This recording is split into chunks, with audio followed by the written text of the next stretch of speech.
Welcome to Monday Scoop. I'm Georgia Raisman, and on Monday Scoop, I have short conversations with a variety of experts on issues affecting people over age 55. Whether it's food, health, style, or entertainment, we'll explore ways to lead better and deeper lives as we get older.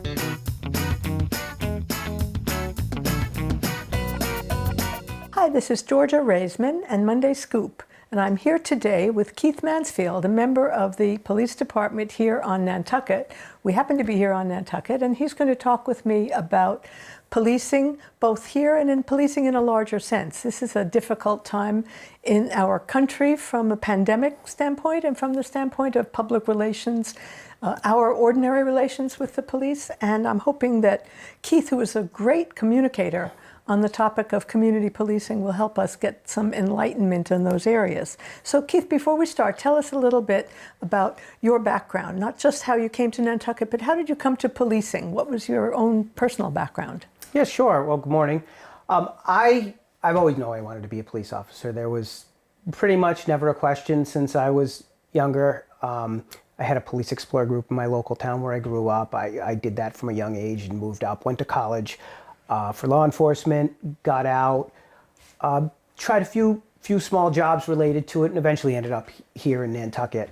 Do you find that many policemen have that same experience, that they've always wanted to be policemen, or does it matter? Not does it matter, but does some come to it late and some, but most always wanted to be? Or I'd say predominantly people know they want to do that, but there are a few that come in late. We have a police officer that's local here in Nantucket that he's worked in the island for as long as I've been here, over 20 years, and he had another career. And I was a friend with him, and I knew that we were having some times and we needed to hire some more officers. And I explained to him, and he was one of those, I always wanted to be a police officer, but I started another career.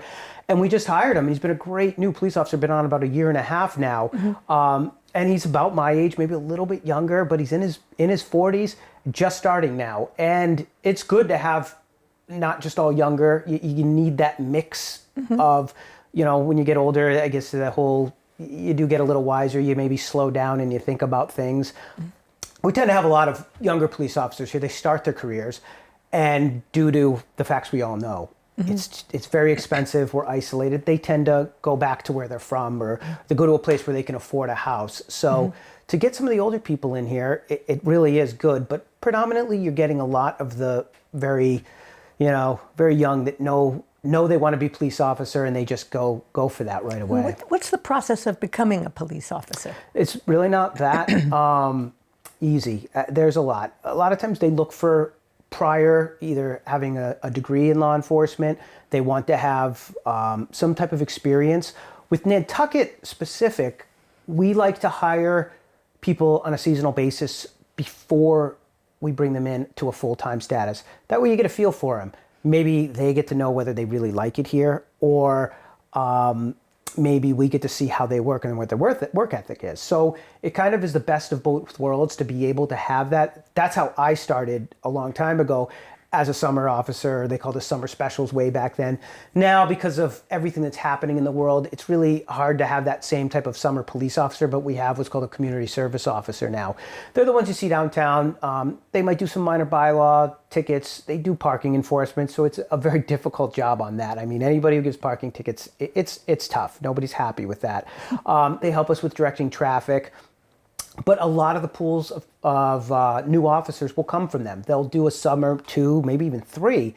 They'll go off to college, and when then they come back, they say, all right, this is what I want to do. And then there's a police academy. And that takes how long? After that, we hire them. And after they hire them, then they have to go away 6 months long to a police academy. The times change. Each academy might differ by a few weeks. But, I mean, I want to say roughly 22 weeks of a police academy. And that academy would be a Monday through Friday. It would be, 7 to 3, 4, 5, depending on what they're doing. And that incorporates, your basic laws, the constitutional rights, defensive tactics, driving a vehicle, you name it, it does everything, and it's pretty intensive. Now, there's police academies all over the state, and sometimes you have to find the ones that have openings. They just recently opened one specific to the Cape and Islands. I think it's only been through one or maybe two classes so far, and it's based out of Cape Cod, which is really good. So we've sent a few that have just recently graduated that are just starting their the next phase. So after you graduate from the police academy, you come back to Nantucket, and then you have to learn about Nantucket. So that is another process that could take up to, or even more than 14 weeks of what we would call field training. And that field training is learning how we do things in Nantucket. We might have bylaws specific to Nantucket, how to use our computer system, how our cars are set up, the roads, making sure we know your basic policies and your laws. So that's 14 weeks. That could very well extend if somebody needs a little bit more time. So in the end, you're talking about 6 months or 8 months of... In the end, it's probably close to a year from the time you get hired till you're driving around in a police officer on your own in a car. It's a year. Because you ride with another police officer. You ride during that field training period, you're riding with another police officer. At the very end of that field training period, there's a 2-week period that they would call a shadow period, where the person who has driven around and trained you, they will sit in the police car, kind of just as their own person, maybe not even in a police uniform, and they shadow how you become a police officer for 2 weeks to make sure they won't answer questions. That you can't say, what should I do here? It's just a time that they actually shadow them, and they stand behind them while they go on calls, and they determine, okay, you should have asked this question, and they will give them a critique at the end and say, maybe you need a couple more weeks to work on this aspect, or we think you're good enough, we will forward this through so that you can go become a provisional police officer, I guess, because then you still have a year to work through to make sure everything goes good. So it's a pretty long process and pretty difficult in the long run to do a whole one police officer, to hire a police officer. It's costly to the town, but till they're actually becoming a police officer by themselves. Do you know how typical that is of other communities? The process itself is pretty typical. Obviously, Nantucket itself, that's not typical, is our housing being so expensive. So a lot of times people would get hired, I'd say, off island, and they might stay there for their whole career. Over here, we tend to have the officers that come work for a couple years, and then the process of being trained and shadowed and all that is probably similar. You know, it could be modified a little bit, but that process is pretty constant with the whole state, I would say. And one thing that we have here that I think is really interesting, and I think when I went through this Citizens Police Academy, you said that there was maybe one other of them in the entire country. Is that right? Well, no, there's a lot of Citizens Police Academies out there. I think one of the things we talked about during our Citizens Police Academy was it maybe the training we get, that crisis intervention training? It could have been. I don't know. Well, in any case, what I would like you to tell us about, because I attended something called the Citizens Police Academy 2 years ago, two falls ago. Keith organizes this, and it's a 10-week course in which you meet once a week for, I think, 3 or 4 hours. It was 3 hours. 3 hours, we but often it ended up running a little late. And there are maybe 15 citizens of the community. You're self-selected. You just go in and give Keith an application. And we met once a week and listened to different members of the police department talk about what exactly they did.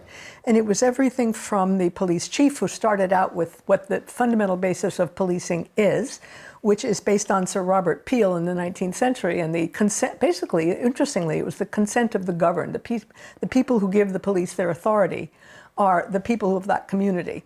And that's where the authority stems from, which is an interesting thing to remember in this rather fraught time that we're in right now. And then secondly, we learned about what the laws of Massachusetts in this case were, what the constitutional issues are, and what the procedures are for people who are in the position of dealing with the police, what the police have to remember in dealing with them. And then there were detectives who spoke to us. There were firearms that we were shown. There were exciting things like riding around in a patrol car. And there was all sorts of experiences, like going to the dispatchers and finding out how 911 worked, and going to the shooting range, that were things that citizens normally never experience. And it was a very interesting inside look at the interchange between professional police and people in the ordinary community. And a large part of that was how the police worked in sort of social services, which may not be typical of police around the country.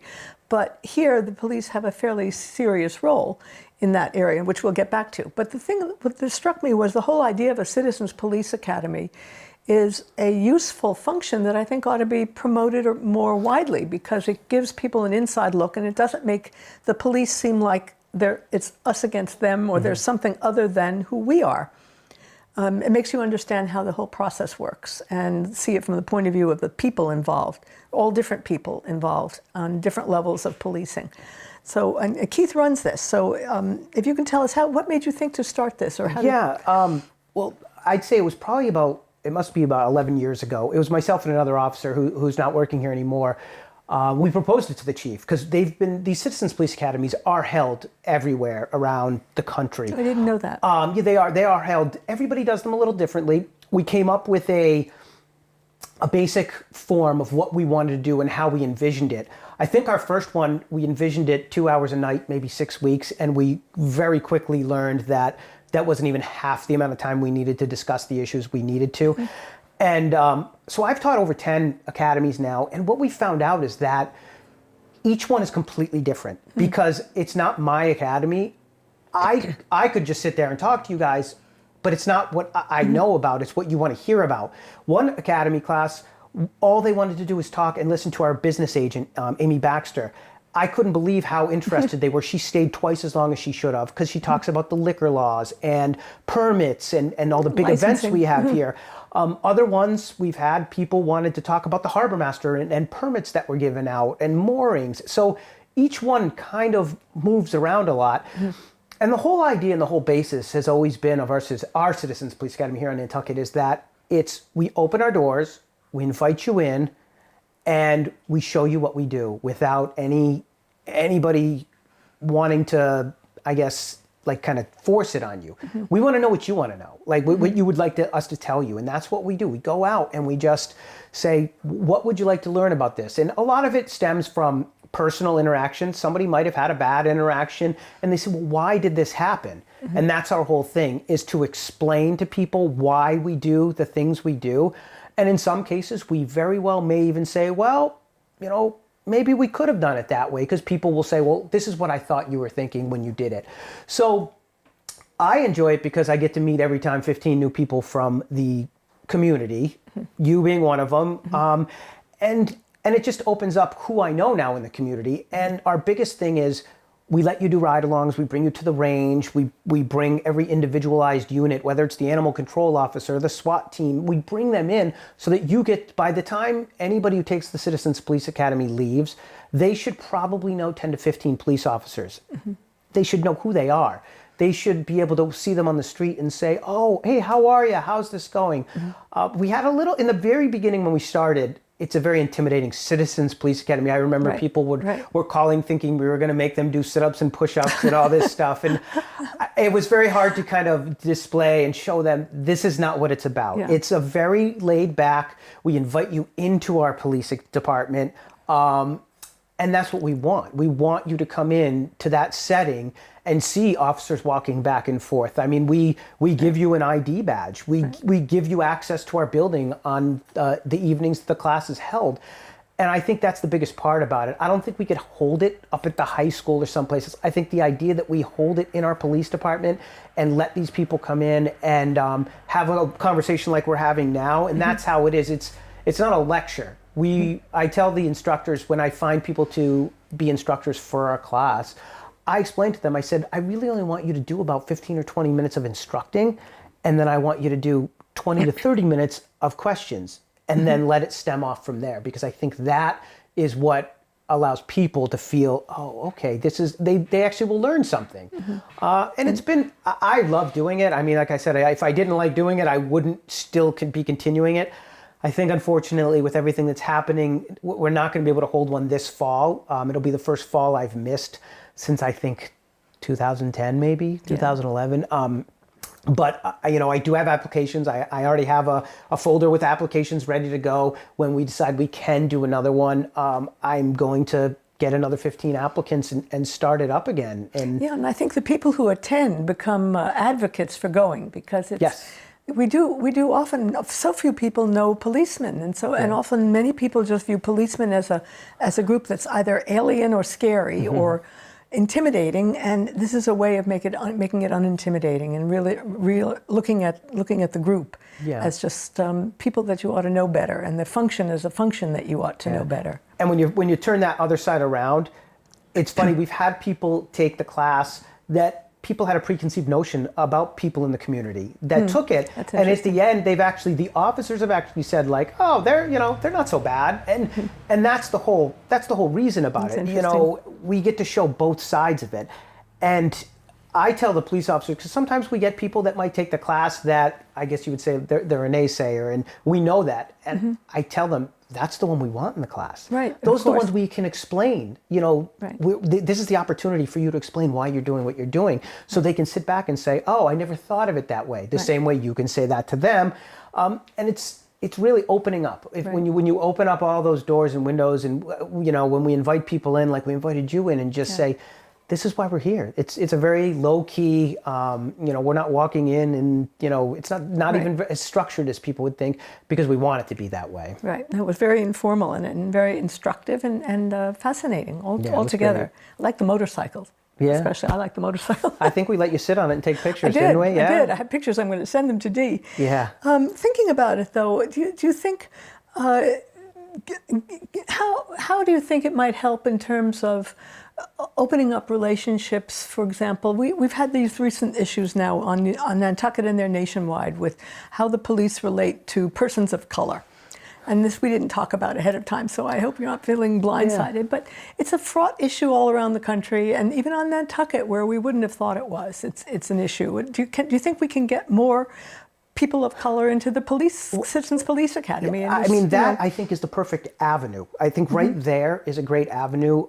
One of the other roles I have, which I tell at the Citizens Police Academy, is I work up at the school. At the school, right. I'm a school resource officer up there. And, I don't see kids I don't see colors, I don't see nationalities, I see kids. And that's why I went up there a few years ago. I love it. I love talking to the kids. I love dealing with the kids. And to be honest with you, some of these kids, I had some kids, I forget exactly where they were from, but they introduced me to pupusas.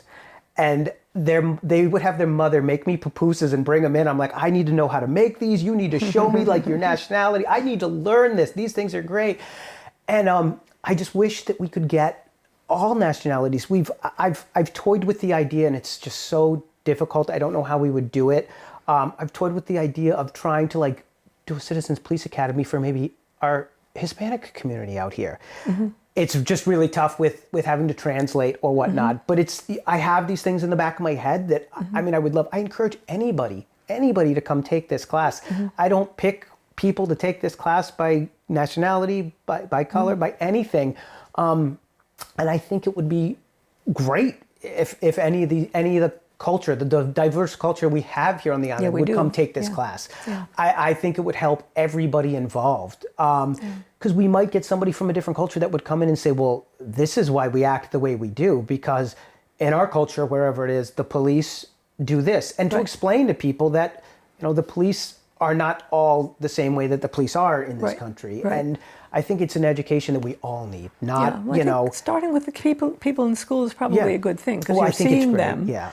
And if they come, or if they can talk their parents into coming, or one of their parents into coming, or a friend of a parent, it's a start. Or maybe reaching out to leaders in those communities. Yeah, I've asked, I really would love to get some of the selectmen to come, and it's been difficult. I know they're so busy, and I know, but I think that some of the education, I actually had Bruce Miller, who's past selectman, who took my class with his wife, and his comment to me was, I don't know why I didn't take this. He goes, I feel like all the selectmen or some of them should come take this class. And I'm like, I'm glad you enjoyed it. Like, I'm glad you came. I'm glad you took it. Got a lot out of it. But that's why we do it. We do it so that we can educate. I think one of the best things we do with that Citizen Police Academy, we put through that Milo training. Yeah. And that right there is worth all the money. Tell people what the Milo training is. So part of the Citizens Police Academy, we have a interactive training. We call it a Milo range. And what it is, it's set up, it's a big screen that we set up in a room.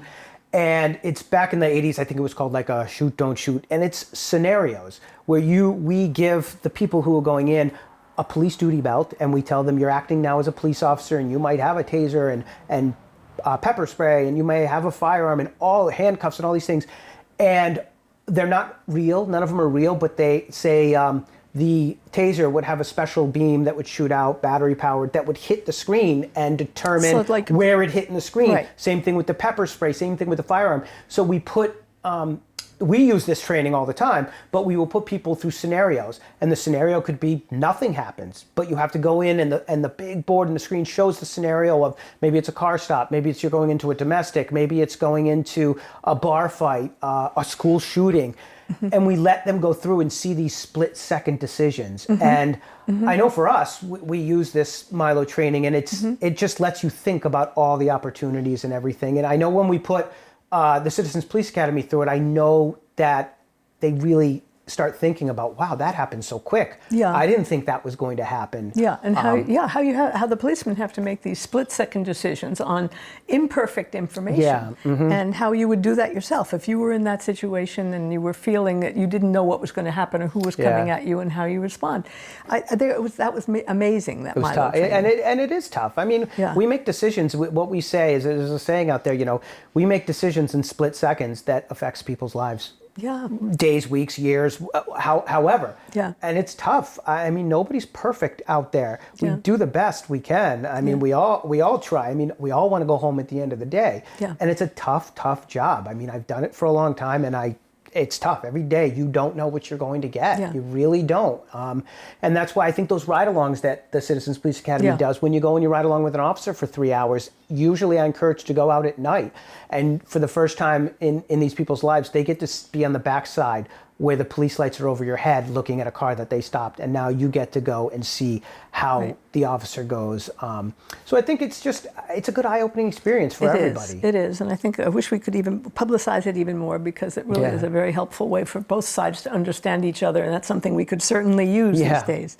So the last thing I want to talk with you about is, how has your experience been changing with this pandemic? Do you find people's behaviors changed a lot, or not much, or interactions more difficult or easier? Well, I think obviously interactions are a little bit more difficult. We try, which we can't because we are the police. We try to do a lot of stuff over the phone. I mean, if somebody calls and says my bike was stolen, or I have something, we'll call, but that doesn't always work. A dispute between neighbors or anything we might go to, a lot of times we have to go there. I mean, we've had to place people under arrest. We've had to deal with, is there exposure to something? So it's definitely become difficult. I mean, we all see how it is, and our police department is no different. We go into the police department, we're close quarters, we have to wear masks. Yeah. Just trying to talk to people and listen to them, it's hard. I mean, we're all, I like to see people when I'm talking to them and not be covered by a mask and sunglasses and everything else. And just alone, maybe we have to do things that normally wouldn't have been difficult, that have now turned into difficult situations. And we all hope we can get back to a little bit more normalcy at some point, but we've kind of modified the way we've done things. Again, we try to do a lot of stuff over the phone, but that's not always the way. Speaking of the phone, that reminds me of something I meant to have you talk about and forgot, was the things that we do because this program is aimed at people over 55, the things we do for older people, the things the police department does for older people, both in terms of them themselves and in terms of maybe a 55-year-old who has an 85-year-old mother. What are those programs that the Nantucket Police do, at least? So we have, there's a couple programs that the police department has aimed towards it, and it's not necessarily just the older crowd, but it definitely can help. The first one we have it's called a telephone reassurance program, and that program, you can sign up a family member. Usually it is somebody who's older, and they would get a call from our dispatchers every day. We set up a time to call, and the dispatchers have it actually automatically generates and pops up on their screen. And there's a lot of them. And they call somebody who's elder in the community, and they say, hi, this is dispatcher so-and-so. We're just checking on you, seeing how things are going today. They might just talk to them about anything. And it could be anything, but they're just making sure things are okay. The great thing about this program is that I know for a fact, probably close to a handful of times where they'll call 2-3 times. If they don't get a response, they will now send a police officer out. And once a police officer goes out, they knock on the door. Is there a car in the driveway? Has the car been there? Talk to neighbors. If we can't get in touch with somebody, there's been times where the person has fallen, been injured. And by us going out there, we've found them on the ground. So that's really helped out a lot. And it saved people's lives, no doubt about it. And that's one of the programs. Another program we have is at the police station, we have a book. And this program is not necessarily, it doesn't have to be just for elderly, but it could be people with dementia or Alzheimer's. It also could be for autistic children or anything of that nature. And what we do is we take information from the person. We get a picture, we take their home address, a contact phone number, everything, and we put that information in the book. So if somebody will call us and say, you know what, I'm out on Low Beach Road right now, or I'm in Sconset or town, and I see somebody that looks a little bit confused. They send the police out, we go and we say, hi, what's your name? They might not know who their name is, or we can grab that book from dispatch, go through and say, is somebody registered with us in this program? Good. And we've pull up, oh, they live at this address, let me call the caretaker. So it's really good, and it's been used for, again, like I said, it's been used for autistic children. It's, it could be used for a large spectrum of things. And so those are 2 programs that we do. We have an elder affairs officer, which is Sergeant Kevin Marshall, who kind of takes all this information and gets it together. And he's the one that will help. And sometimes we just go and do checks. Sometimes we'll have family members from off island that'll go, can you just check on a family member? They're out there, it's been a long winter. I can remember going and checking on people that got snowed in after big storms. And next thing you know, you're shoveling out the driveway, you're getting them out. But I mean, that's what we do out here. You might not find that in another police department, but we do it here. We understand it. So. Well, I think this is, and I remember all of this information, or much of it is on the town's website under the police department. Including the Citizens Police Academy, all of our elder affair programs. Anything you want is on the website with links. Anybody who wants to take the Citizens Police Academy, you can find my contact info on the website. And the you application. Can get the application on the website. You can drop it off to me. As soon as one starts, I call people back and I get them all organized, lined up, which I hope is more sooner than later. I hope so too. Well, thank you so much, Keith. It's always a pleasure talking to you and thank informative. You for having me. And I hope we can sort of give some help on how to diffuse what have been tensions. Not so much here on the island, but in general. Yes, I appreciate I hope your so. coming in, and thanks very much for joining us on this edition of Monday Scoop.